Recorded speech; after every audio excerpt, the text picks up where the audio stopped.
Hello.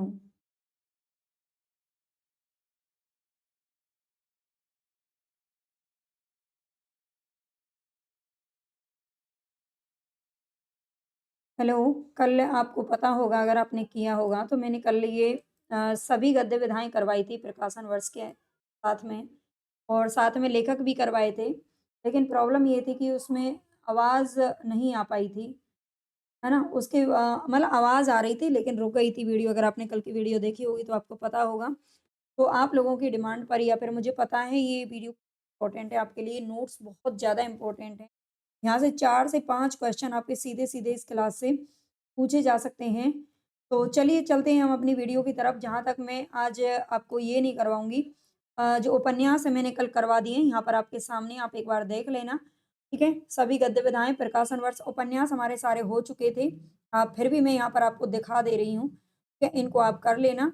आगे मैं आपको आज कहानियों से प करवा दूँगी, ठीक है? कहानियों से दोबारा करवा रही हूँ, क्योंकि आपको ये अच्छे से याद हो जाना चाहिए भई, यहीं पर जाके रुकी थी।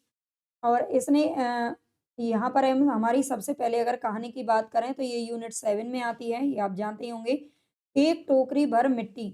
एक टोकरी भर मिट्टी जो कहानी है, ये माधवराव सप्रे की कहानी है जो कि 1901 में प्रकाशित हुई थी। और आप जानते हैं, ये जो कहानी है आधुनिक खोजों के अनुसार अगर हम बात करें, तो एक टोकरी भर मिट्टी को पहली कहानी का दर्जा दिया गया है, ठीक है? अब प्रथम कहानी माना जाता है, ये ध्यान रखना। और वैसे इंदुमती जो कि शुक्ल जी के अनुसार अगर पूछ लिया जाए तो इंदुमती को इन्होंने माना है जो कि कस्तूरीलाल गोस्वामी जी की है। और ये छत्तीसगढ़ मित्र पत्रिका में प्रकाशित हुई थी, ठीक है? ये भी याद रखना, छत्तीसगढ़ मित्र नामक पत्रिका में प्रकाशित हुई थी। चंद्रदेव से मेरी बातें और दुलाई वाली, ये 2 कहानी है जो हमारे सिलेबस में है, दोनों की दोनों बंग महिला यानी कि जिनका मूल नाम था राजेंद्र बाला घोष, उनके द्वारा लिखी गई है। और 1904 में आई थी चंद्रदेव से मेरी बातें और दुलाई वाली आई थी 1907 ईस्वी में। और दोनों की दोनों ये भी याद रखना, ये सरस्वती पत्रिका में प्रकाशित हुई थी, ये आपको याद रखना है। आगे है दुनिया का सबसे अनमोल रत्न, ठीक है? दुनिया का सबसे अनमोल रत्न, ये प्रेमचंद जी की कहानी है जो कि 1907-8 में प्रकाशित होती है, दोनों ही प्रकाशन वर्ष इसके मिलते हैं, तो ध्यान रखना है इनको। आगे है कानों में कंगना। कानों में कंगना, ये राजा राधिका रमन प्रसाद सिंह की कहानी है जो कि 1913 ईस्वी में इंदु पत्रिका में प्रकाशित हुई थी, ठीक है? इसका भी याद रखना। कानों में कंगना, जिनका पूछा जाता है पत्रिका, उनका मैं साथ में आपको बता दे रही हूँ। कानों में कंगना राजा राधिका रमन प्रसाद सिंह की है। उसने कहा था, ये चंद्रधर शर्मा गुलेरी की कहानी है जो कि 1915 ईस्वी में प्रकाशित हुई थी। और ये भी हमारी सरस्वती पत्रिका में प्रकाशित हुई थी, ये ध्यान रखना। और एक चीज़ और याद रखना, ये पूछी जाती है, ये पूर्व दीप्ति शैली पर लिखी गई शैली में लिखी गई कहानी है, ठीक है? उसने कहा था और कोसी का घटवार, 2 कहानियाँ हैं जो आपकी पूर्व दीप्ति शैली पर लिखी गई हैं, यानी कि पुरानी यादों को याद करके, ठीक है? पुरानी यादों को यादों के आधार पर लिखी गई कहानियों पर लिखा गया जो ग्रंथ होता है, उसे हम पूर्व दीप्ति शैली कहते हैं। आकाशदीप की अगर हम बात करें तो ये जयशंकर प्रसाद की कहानी है, इसके भी दोनों समय मिलते हैं, 1928 और 29। आगे है अपना अपना भाग्य, ये जैनेंद्र की कहानी है जो कि 1931 ईस्वी में प्रकाशित होती है, अपना अपना भाग्य। आगे है ईदगाह कहानी जो कि मुंशी प्रेमचंद जी की है, मुंशी प्रेमचंद जी की 2 कहानियाँ हैं, दुनिया का सबसे अनमोल रत्न और ईदगाह कहानी 1933 में प्रकाशित हुई थी और ये चाँद पत्रिका में प्रकाशित हुई थी, ये भी ध्यान रखना, ठीक है? ईद का चाँद होना यानी कि ईद पर वैसे भी चाँद देखकर ही शायद व्रत वगैरह होता है, पूरा होता है। तो ये मुंशी प्रेमचंद जी की कहानी है। आगे है गैंग्रीन कहानी। गैंग्रीन कहानी अग्गे जी की कहानी है जो कि 1937 ईस्वी में प्रकाशित हुई थी। ठीक है, गैंग्रीन किसकी है? तो ये अग्गे की कहानी है। आगे है राही। राही कहानी सुभद्रा कुमारी चौहान के द्वारा लिखी गई कहानी है जो कि 1947 ईस्वी में प्रकाशित हुई थी। ठीक है, राही जो कहानी है ये 1947 में आई थी। सुभद्रा कुमारी चौहान आप जानते हैं राष्ट्रीय सांस्कृतिक काव्यधारा की कवियत्री हैं और ये वीर रस में उस वक़्त कविताएँ लिखती थी, ठीक है? राष्ट्रीय कवियत्री के रूप में इनको माना जाता है। आगे है सिक्का बदल गया, ये कहानी कृष्णा सोबती के द्वारा 1948 में लिखी गई थी। नेक्स्ट है यहाँ पर राजा निर्बंसिया। राजा निर्बंसिया कमलेश्वर की कहानी है जो कि 1957 में आई थी। 1957 में 2 कहानियाँ प्रकाशित हुई थी, राजा निर्बंसिया और चीप की दावत। इस तरह से आप कोरिलेट करके पढ़ा देना, वैसे मैंने कल इसी तरीके से बताया था आपको। जो-जो कहानी हो, चाहे उपन्यास हो, चाहे नाटक हो, जिनका प्रकाशन वर्ष एक साथ आ रहा है, तो आप थोड़ा-सा एक-दूसरे से रिलेट कर लिया करो, ठीक है? जैसे कि अभी इसमें 1931 ईस्वी आया था, तो मेरे दिमाग में तुरंत आ गया कि था कि 1931 में जो है गबन प्रकाशित हुआ था, ठीक है? गबन जो उपन्यास था मुंशी प्रेमचंद जी का, वो उपन्यास प्रकाशित हुआ था। चंद्रगुप्त नाटक प्रकाशित हुआ था, ठीक है? मन्नू भंडारी का जन्म हुआ था। ऐसे बहुत सारी चीज़ें हैं, आपको याद रखनी चाहिए, है ना? अगर आप साहित्य पढ़ रहे हो, तो इस तरह से आप पढ़ा करो।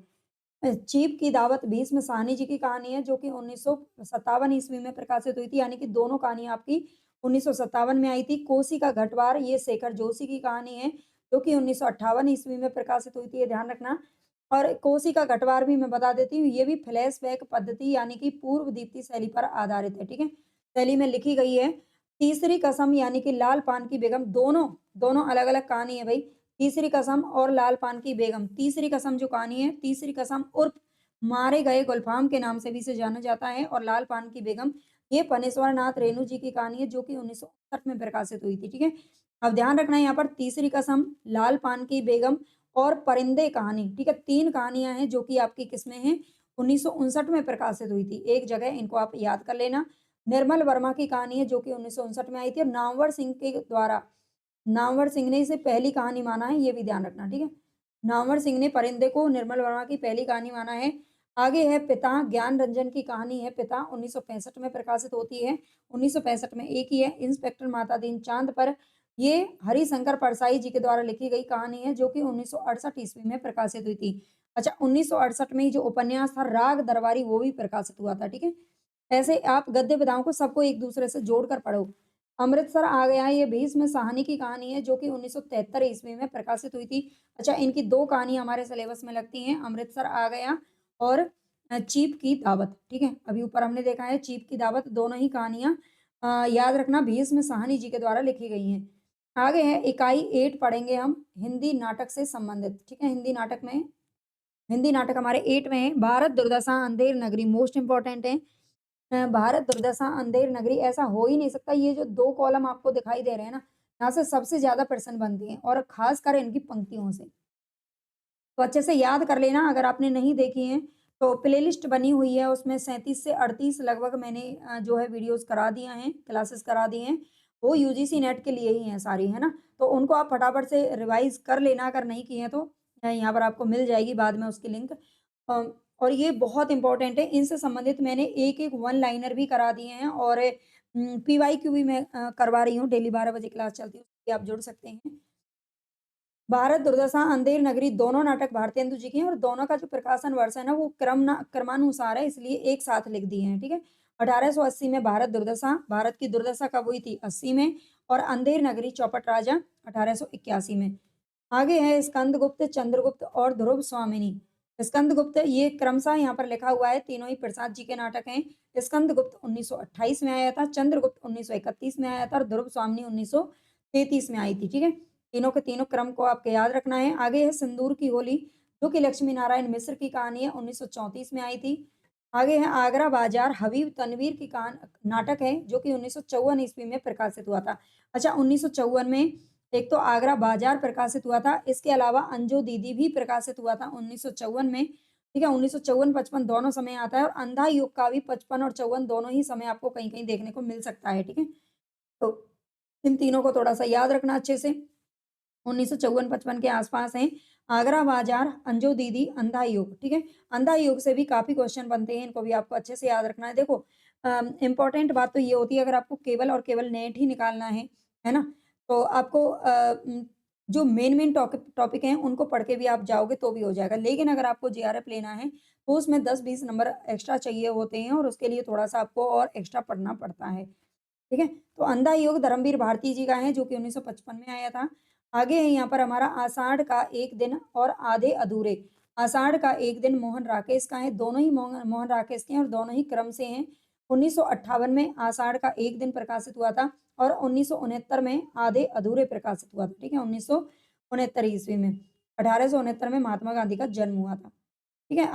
हमें बहुत सारी चीज़ें जब हमारे दिमाग में याद होती है ना, इतिहास और हिंदी, मैं हमेशा से ही, क्योंकि जैसे इतिहास की हमें हर सन का कुछ ना कुछ याद है, और प्रत्येक वर्ष कुछ ना कुछ इतिहास में होता ही रहा है ना? तो उनसे संबंधित आप इनको अगर साथ में पढ़ते हैं, अगर आपको इतिहास की डेट याद है, तब आप कर सकते हैं। मुझे याद थी, बहुत सारी मोस्टली इतिहास पूरा याद था, तो उससे हिंदी साहित्य को हमने रिलेट करके पढ़ लिया, तो और ज़्यादा अच्छे से चीज़ें याद हो जाती हैं फिर। आगे है बकरी, सर्वेश्वर दयाल सक्सेना का 1974 ईस्वी में प्रकाशित हुआ था।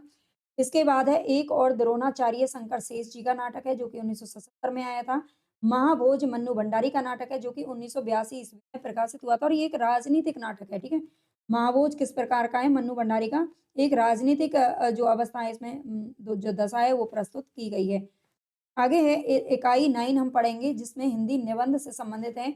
दिल्ली दरबार दर्पण और भारतवर्षोन्नति कैसे हो सकती है? ठीक है, भारतवर्ष की उन्नति या भारतवर्षोन्नति, संधि या संधि विच्छेद करें, एक ही बात है। दिल्ली दरबार दर्पण सबसे पहले क्रम में हमारा जो है ना निबंध आता है, ठीक है?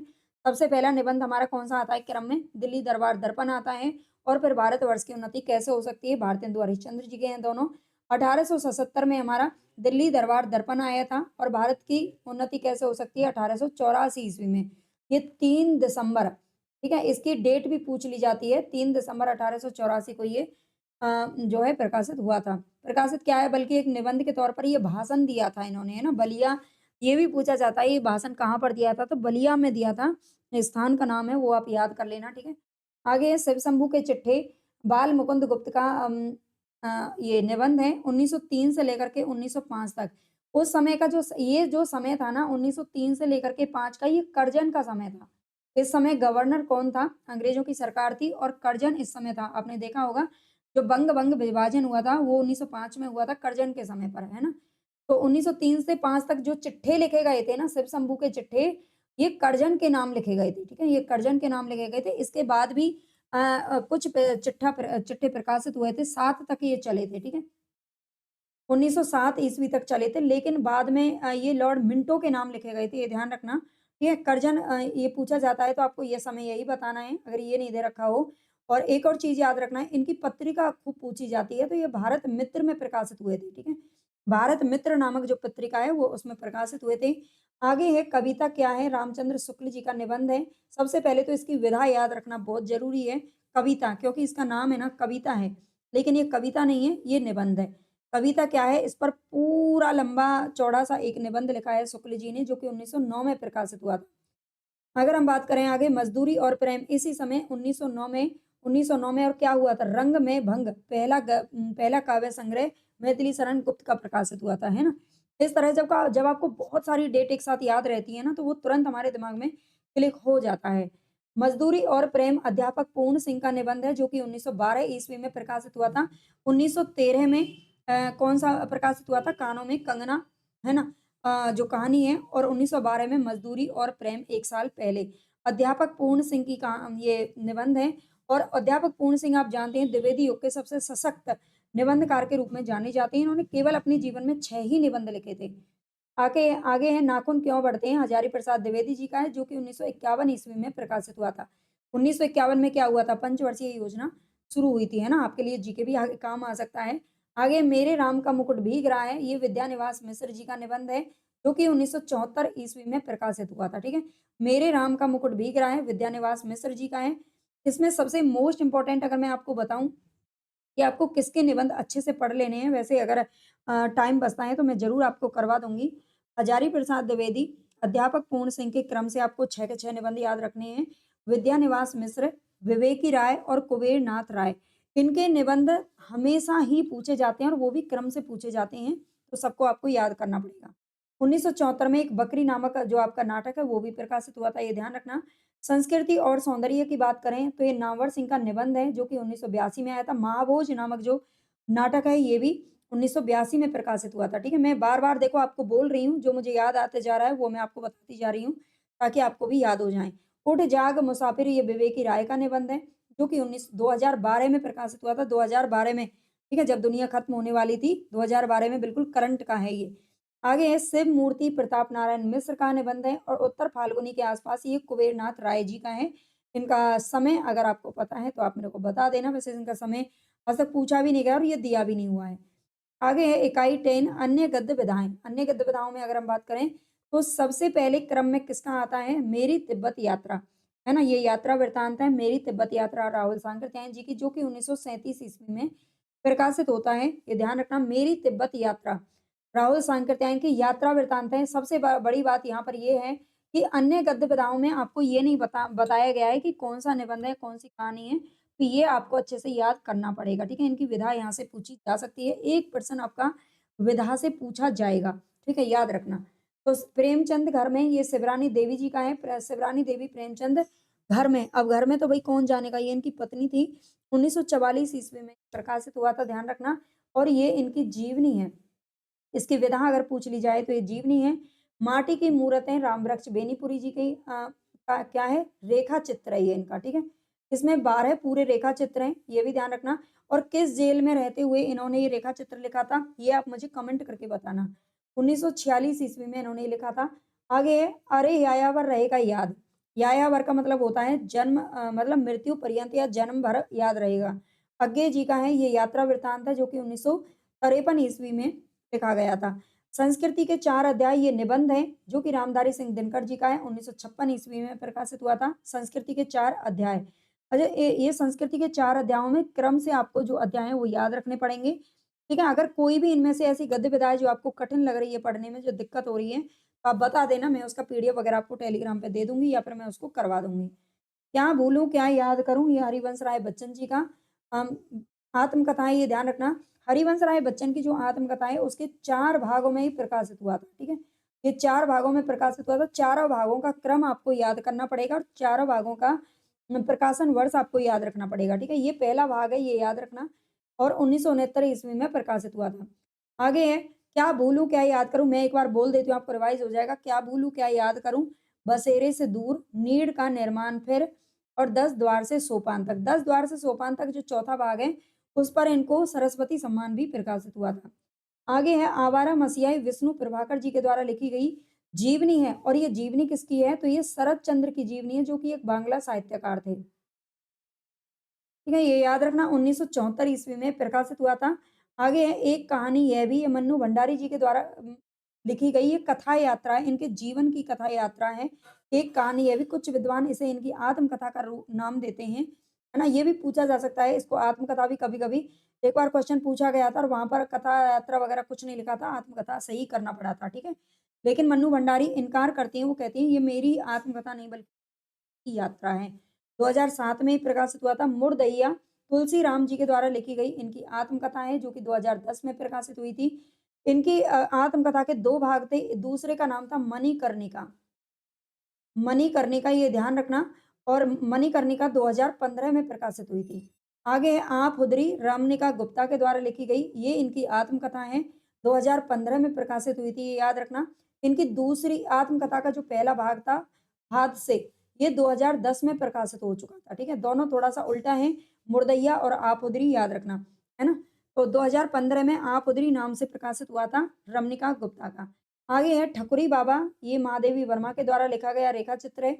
भोला राम का जीव, ये हरिशंकर परसाई जी के द्वारा लिखा गया है। ये इनका भोला राम का जीव और जामुन का पेड़, ये हास्य व्यंग्य कहानी है। कृष्ण चंद्र के द्वारा लिखी गई है और एक साहित्य की डायरी मुक्ति बोध के द्वारा लिखा गया है। ठीक है? तो इनका जो है प्रकाशन वर्ष आपको ना तो पूछा जाता है और ना इसमें दे रखा है। तो इतना आपको, अगर आपको ये क्लास कैसी लगी ज़रूर बताना, और आपको किस-किस टॉपिक पर और वीडियो चाहिए या फिर लास्ट टाइम पर आपको क्या पढ़ना है ना? देखो, ये हम जानते हैं कि आपको क्या पढ़ना है, वो तो हम करा ही रहे हैं। लेकिन फिर भी अगर आप बता देंगे तो मुझे और अच्छा लगेगा और मैं उस पर वीडियो बना सकती हूँ। और अगर टाइम बचता है तो, और आपके पेपर में 5-6 दिन बचे हैं, तो आप अच्छे से इनको रिवाइज़ कीजिए। जो मैंने वीडियोज़ डाली हैं, अब लास्ट टाइम पर मैंने जो वीडियोज़ डाली हैं, 10 दिन से लगभग डाली हैं नेट के लिए, तो उसमें मैंने जो भी है 30-35 वीडियो कराई हैं, 37-38, तो उनको सबको एक बार देख लेना। 12 बजे लाइव क्लास होती है, उसमें आप जुड़ सकते हो। और ये क्लास कैसी लगी आप मुझे कमेंट में ज़रूर बताइए।